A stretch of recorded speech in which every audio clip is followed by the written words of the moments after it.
तो हेलो दोस्तों, आपका फिर स्वागत है एक नए वीडियो में। इस वीडियो में देखेंगे जो लौट कर आऊँगा फिर जो बंगाल में आने की बात करते हैं, बंगाल में फिर से आने की बात करते हैं। इसमें जितने भी सही क्वेश्चन आंसर है और लेखक परिचय में जितने में है वो सारे क्वेश्चनों को हम लोग देखेंगे, ठीक है।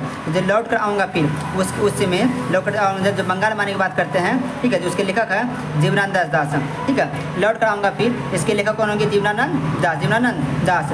इनका जन्म हुआ, जीवनानंद दास का जन्म कब हुआ? 17 फरवरी 1899 ईस्वी में इनका जन्म हुआ था। इनका मृत्यु कब हुआ था? तो 22 अक्टूबर 1944 ईस्वी में इनका मृत्यु हुआ था। इनकी रचना क्या है?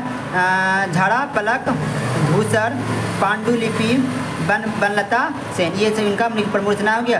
ये रचना को 3 रचना है, इसे थोड़ा सा याद करना, ठीक है। इसका देखिए पहला सब क्वेश्चन क्या है? पहला क्वेश्चन है जो बहुत ज़्यादा इंपॉर्टेंट है। कवि किस तरह के बंगाल में एक दिन लौट कर आने की बात करता है? देखा आंसर की जगह धान की फसल से युक्त और बहती नदी से युक्त बंगाल में कवि एक दिन लौट कर आने की बात करता है। यहाँ से लिख दोगे आपको, इसमें 2 नंबर आपको मिल जाएगा। देखिए अगला क्वेश्चन क्या होगा? क्वेश्चन नंबर 2 हो गया।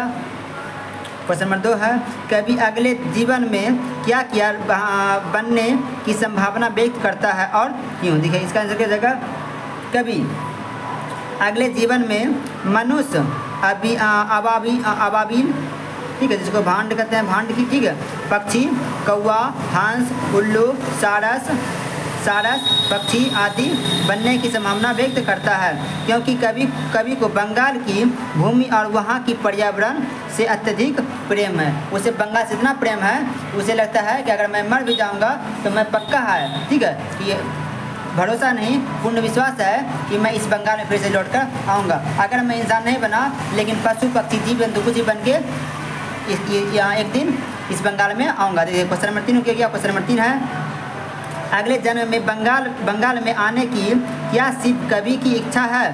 स्पष्ट करें, ठीक है। इसका आंसर जगह अगले जन्म में बंगाल में आने की इच्छा केवल कवि की ही नहीं बल्कि कविता में कवि ने किसी किशोरी की भी चर्चा की है जो उसको जल क्रीड़ा में आनंद दे अथवा बंगाल की किसी किशोरी को जल क्रीड़ा में वह आनंद दे हंस बनकर, ठीक है, हंस बनकर देने की बात करता है, ठीक है। देखिए इसका अगला क्वेश्चन क्या हो गया? क्वेश्चन नंबर 4 हो गया। कवि किन के बीच अंधेरे में होने की बात करता है? आज से स्पष्ट कीजिए। इसका आंसर क्या हो जाएगा? इसका आंसर हो जाएगा आपका कवि सरसों के बीच अंधेरों में होने की बात करता है। सारस पक्षी, ठीक है, सारस पक्षी बहुत सुंदर होता है जो प्रायः शाम के वक्त सूर्यास्त के बाद अपने निवास स्थान की ओर लौटते हुए झुंड में दिखाई पड़ते हैं। कवि संभावना व्यक्त करता है कि मैं उसे सरसों के बीच भी हो सकता हूँ। अगर मैं कहीं रहूँगा तो मैं उस सरसों के बीच भी हो सकता हूँ। इसका, ठीक है। तो इसमें जितने भी सब्जेक्ट क्वेश्चन थे वो सारे क्वेश्चन हम देख लिए हैं। अगर वीडियो चैनल पहली बार है तो चैनल को सब्सक्राइब करें।